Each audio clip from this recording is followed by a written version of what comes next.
These things I have spoken unto you, that in me ye might have peace. In the world ye shall have tribulation, but be of good cheer.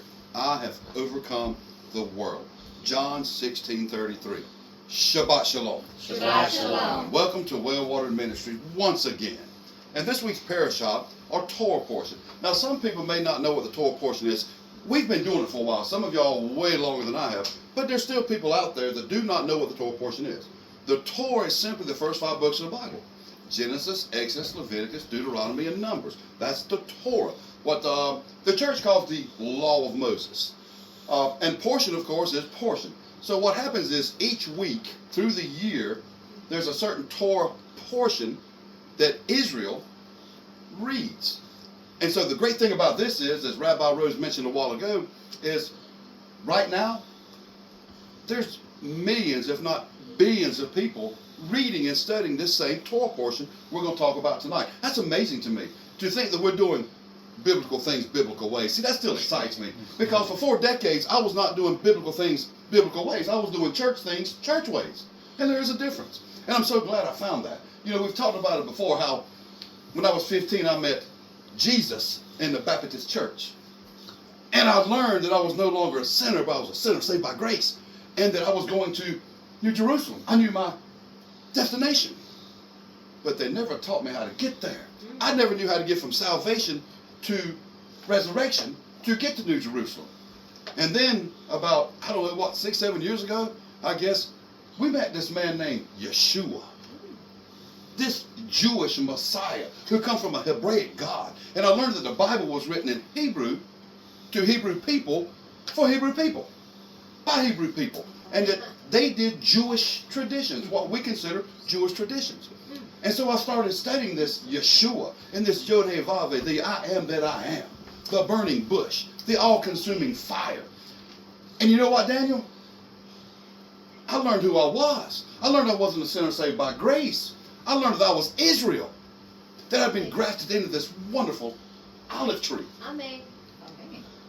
And Jennifer, no longer did I struggle from from salvation to resurrection. I realized I had an inheritance here on earth. Amen. That I had blessings. I realized that I'm a child of the King. Yes. I'm not a sinner saved by grace, because you know what? Yod-Heh-Vav-Heh cannot look upon sin. So how can I be a sinner anything and Yod-Heh-Vav-Heh look upon me? You're no longer a sinner saved by grace once you get saved. And you teshuva, you turn from those sins and walk away. You are not Israel. That excites me. Let's get into this week's Torah portion. I could talk about that for hours upon hours. The excitement, the zeal that I have, the passion. When I had a lovely lady one day tell me, Jeff, don't worry about those things. Seek the Jewishness of your Messiah. And when I started doing that, the Bible opened up even more. And I realized that if I'm going to marry a Jewish groom, I might need to do some Jewish things. Because like I say all the time, I do not think he's going to turn out Italian. He's not. He's going to stay Jewish. Amen. So if I'm going to marry him, the best thing I can do is learn some Jewish things. Amen. And we're going to talk about a little bit of that tonight. In this Torah portion, it's called Miketz. And it means at the end. It's from Bereshit. Everybody say Bereshit. Bereshit. You just said in the beginning, Genesis. That's what it is. Chapter 41, verse 1 through 44:17. This parashah continues the story of Joseph. We read last week in the Torah portion of Vayeshev, he dwelt, how Jacob settled in Canaan with his 12 sons, and he became Israel. See, a lot of times we don't realize that. I didn't realize where Israel even came from until I started studying Torah portions. And I said, oh, it came from this guy. And he had 12 sons. Now we'll see where the house of Israel and the house of Judah come from. I never saw the house of Gentiles, down did you in the Free Will Baptist or Baptist Church? I didn't see it. So I was confused. I didn't know who I was. I had an identity crisis. And they did too, right here. And we'll talk about this identity crisis a little bit of what these people have. See, Joseph is now 17. And he's a shepherd. Imagine that. There's just something about those shepherds, I'm telling you right now. Woohoo! You see, we said that Jacob, now called Israel, after he wrestled with Yeshua, that he loved Joseph more than all the others, which led his brothers to what? To hate him. They actually plotted to kill him, casting him into a pit to die. But Yod-Heh-Vav-Heh had other plans for that little young shepherd. You see, Reuben, the oldest, he pleads with his brothers, kill him not. But as Reuben leaves, They didn't kill him. They did what? They sold him into slavery. He sold into slavery, delivered to where? Mitzrayim, Egypt. He sold to Potiphar, who was an officer of the Pharaoh. Potiphar saw that Yodevavi was with Joseph and that he made him prosperous in all that he did. And Joseph found grace in the eyes of his master Potiphar. So Potiphar made Joseph overseer of his house, second in command only to him. And then we saw how Potiphar's wife lusted after him. And when Joseph rejected her and he was falsely accused, he was cast into prison. And how Joseph, when in this pit of prison, interpreted 2 dreams and how they came true. How one man would live and one would die. And that the one who lived, once he was replaced back into the palace, that he would remember him and would tell Pharaoh about him. But he didn't. And so here we are, Miketz, at the end of 2 years. 2 years of Joseph waiting. And then Pharaoh now has 2 dreams. And none can interpret them. And then that one, you remember the one that Joseph interpreted his dream? Who said, you will live, but remember me when you get back to the palace? He said, hey, I know a young Hebrew boy. Now, did he say a Jewish boy? Mm-hmm. No, he said a Hebrew boy. We must understand this Bible, that the God of our Bibles is, like I said, an Hebraic God. His people are Hebrew, meaning, what does Hebrew mean? That they have left pagan worship to follow the God of the Bible. You see, the Old Testament is not just for the Jews. It was actually written to Hebrews, by Hebrews, for Hebrews, which consisted of all. And what does all mean? All means all, and that's all that all can mean. It means all that follow him. That means Jews, that means Israel, that means Goyim, Gentiles, that means sojourners, aliens. Anybody that follows the God of the Bible is Hebrew. But it also included the other 11 tribes of Israel that's often overlooked. Well, 10. 2, Judah and Benjamin settled in Jerusalem to become the Jews. But the other 10 scattered abroad, the lost sheep that Yeshua come from, they seem to be forgotten. But there's a reason. You see, we've got to remember that we've all been delivered from Egypt, from Mitzrayim, our life of sin. And now we follow the God of the Bible.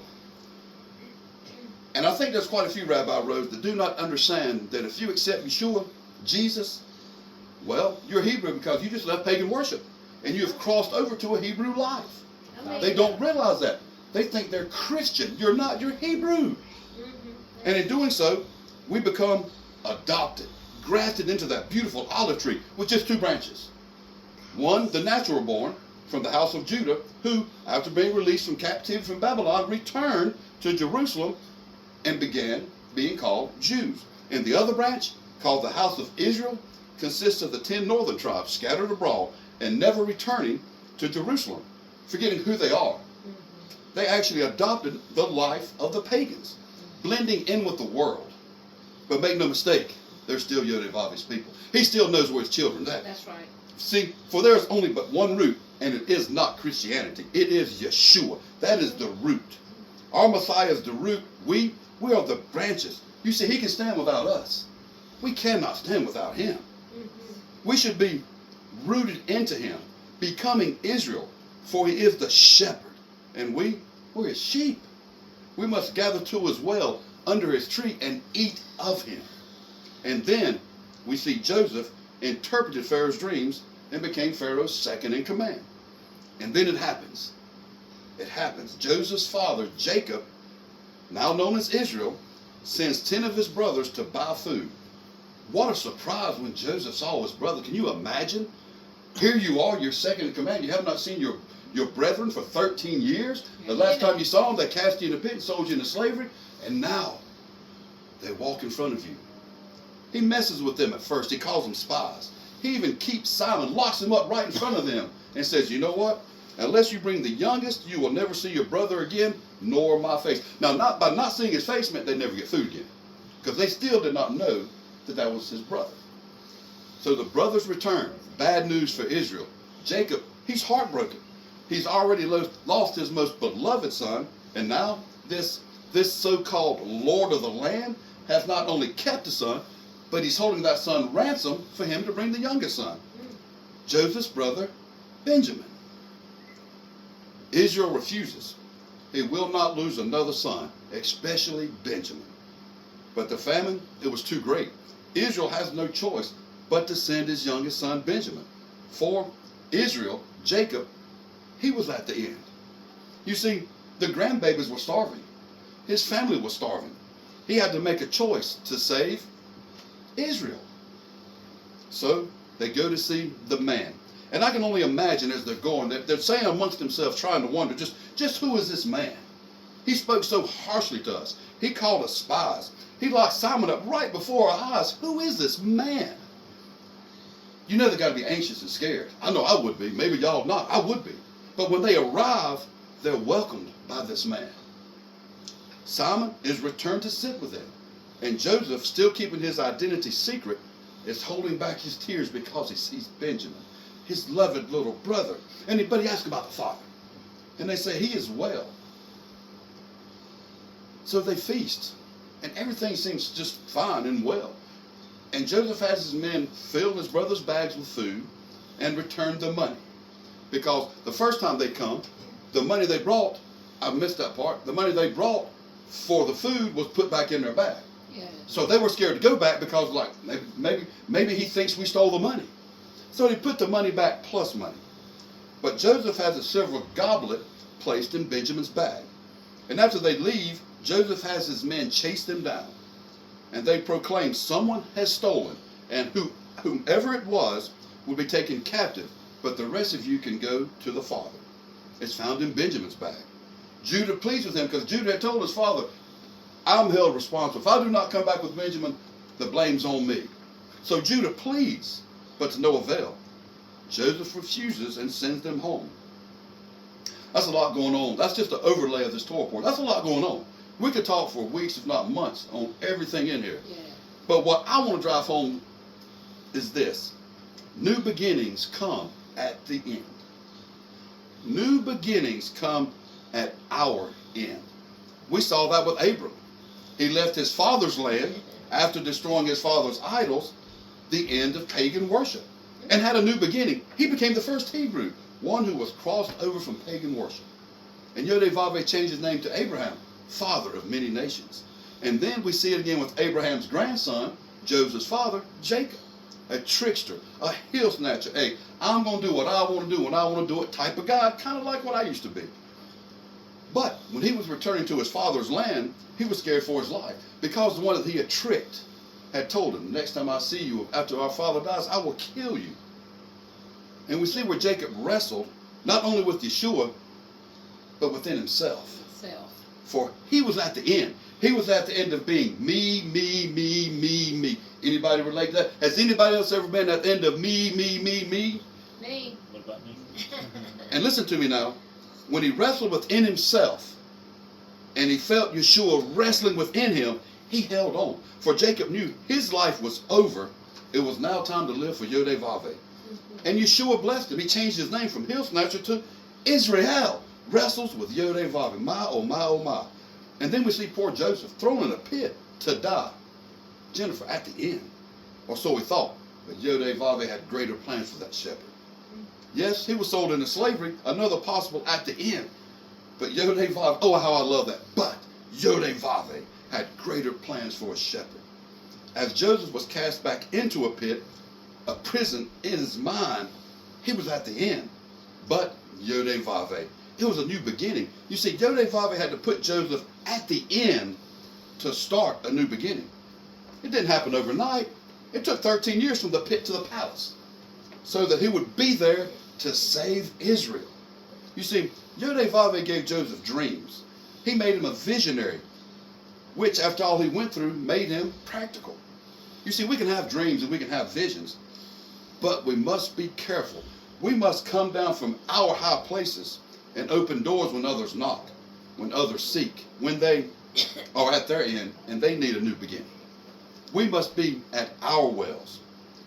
See, we read in Genesis chapter 39, verse 1 this.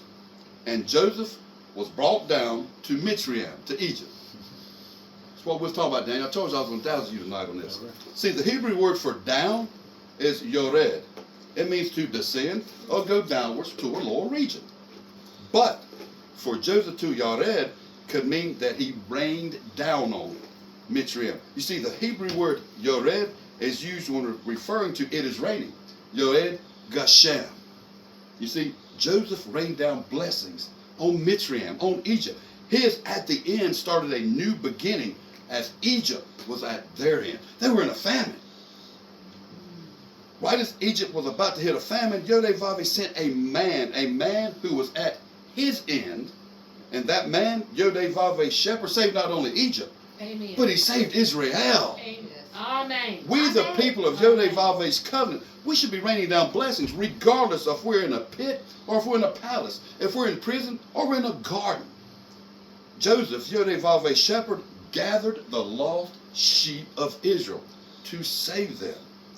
I will extol thee, Yod-Heh-Vav-Heh, for thou hast lifted me up, and hast not made my foes to rejoice over me. O Yod-Heh-Vav-Heh, my Elohim, I cried unto thee, and thou hast healed me. Yod-Heh-Vav-Heh, thou hast brought up my soul from the grave. Thou hast kept me alive, that I should not go down to the pit. Sing unto Yod-Heh-Vav-Heh, O you saints, of his, and give thanks of the remembrance of his holiness. For his anger endureth but a moment. In his favor is life. Weeping may endure at the end, but joy cometh in a new beginning. Yes. Oh my goodness. See, David in Psalms 30, he knew a pit or two. He knew prison, but he knew the palace. He knew Yod-Heh-Vav-Heh. He was a man after God's own heart. A mere shepherd gathering Yod-Heh-Vav-Heh's lost sheep. You see, there was one other shepherd, Vicky, who knew a pit, who knew prison. A shepherd who came not but for the lost sheep of Israel. And he brought blessings out of Mitzrayim. The same Mitzrayim that Joseph brought blessings rained onto. Yeshua brought him out because he come out of Egypt. As he delivered us with his outstretched arm. As he delivered me. That's why I do the Shabbat. Deuteronomy 5:15 says, do you not remember when you were a slave in Mitzrayim in Egypt? And with my mighty hand and my outstretched arms, I brought you out. That's why I do Shabbat. Because I remember who he is. And I want him to know who I am. I am his. I am his lost sheep that he come and he gathered. Because he left the 99 to come to the one. Because I wasn't coming to him. Because at his end, our new beginning began. I'm sorry, I got sideways. From our pit of death, our prison of sin. Because at his end, our new beginning began. At Yeshua's end, his death brought us blessings.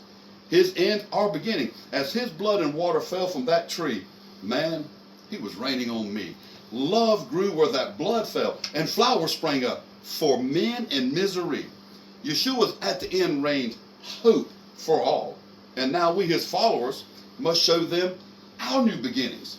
Israel, we must let them know who we are. We're not sinners saved by grace. We are Israel. Yes. As we are adopted in as a Hebrew, for I've left pagan worship for him. And he has gone to prepare me a palace in a garden for a wedding. There's going to be a wedding in a garden. I'm inviting all of y'all to come to be the virgin bride with me. And as that great shepherd gathers his lost sheep, all of Israel, our new beginning can be their end. For it is said that going away from Israel to any other land is a dissension. That's right. But going to Israel is an ascension. It can be said like this, that one is in a descended state when outside of Israel, and are in an ascended state when in Israel. Woo, woo, woo, woo. My goodness. As Joseph rained blessings down on Egypt, he drenched his family, those brothers that conspired to kill him. They were now wrestling within themselves. And for the first time in the Bible, they're called the sons of Israel. Before they were merely the sons of Jacob. As they learn in next week's parashah, the brothers, the sons of Jacob, who thought they were struggling with Joseph, they learn, as Joseph tells them, Yod-Heh-Vav-Heh put me here, you didn't. That's right. They were struggling with Yod-Heh-Vav-Heh the whole time. See, for Yod-Heh-Vav-Heh put his shepherd in a pit. Man cannot do that. Yod-Heh-Vav-Heh put his shepherd into slavery. That's right. Man cannot do That's that. right. Yod-Heh-Vav-Heh placed his shepherd in control to gather his sheep. For at Joseph's end, we see a new beginning. The sons of Israel, a beginning of an end. A nation being brought together out of a pit, out of prison. Man cannot do that. Only Yod-Heh-Vav-Heh can. And if you think man put Yeshua on that tree, whoo, have I got a story for you. You see, Yod-Heh-Vav-Heh sent his beloved son, as he did Joseph, One to ensure the lives of Israel be saved, and one to die for Israel. Both put there by Yodevave. So my friends, whether you are in a pit or a palace, or in prison or in the garden, man did not place you there. Heather, Yodevave did. That's right. And it is our duty to rain blessings, no matter pit or palace, prison or garden. You know, can I tell you a story? You know I like telling stories. And since we're nearing the end of Hanukkah, this relates pretty good to it. Back in 1993 in Billings, Montana, a Jewish family placed a menorah in their 6-year-old son's window. That night, a rock came crashing through that window. Hate tried to extinguish a small light. Fear could have spread.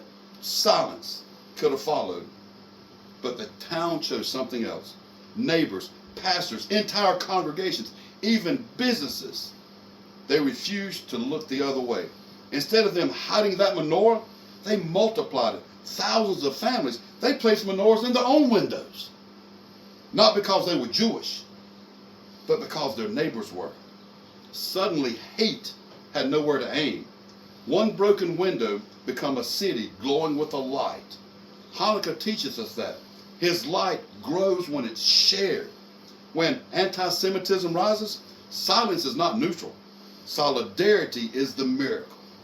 We are at the end. As in the days of Noah, knocking on the door right now, we must be that neighbor who lights our window, giving all a hope of a new beginning.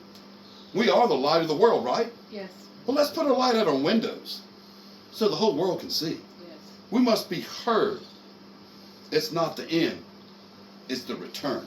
As the sons of Jacob united and became Israel, it's time now that we follow suit. It's time that the Jews, the scattered house of Israel, us, the Goyim, the Gentiles, that we met at the palace before the king and proclaimed, we are Israel. We are not separated. We are all the same. We are all gathered together. We are one tree.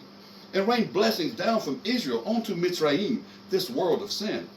It's time for us to put at the end this hate for Yodevave's chosen and begin by shining his light, pulling together with one goal, to gather his lost sheep from the pits and the prisons, some even in the palace, and as Joseph did, prosper. And now, as we are at the end of this teaching, may I pray this, a blessing of Manasseh and Ephraim upon them and us. I pray a blessing of Manasseh that Yodevave has caused us to forget all our troubles. And Ephraim, Yodevave will make us fruitful even in the land of our misfortune. If we live for Yodevave and follow his dreams and his visions for us, whether we're in a pit or a palace, joy will be ours. And we will see, as Joseph did, as he named his sons. We will forget our sorrows and become fruitful in our affliction. Amen. Shabbat shalom. Shabbat shalom. Yes.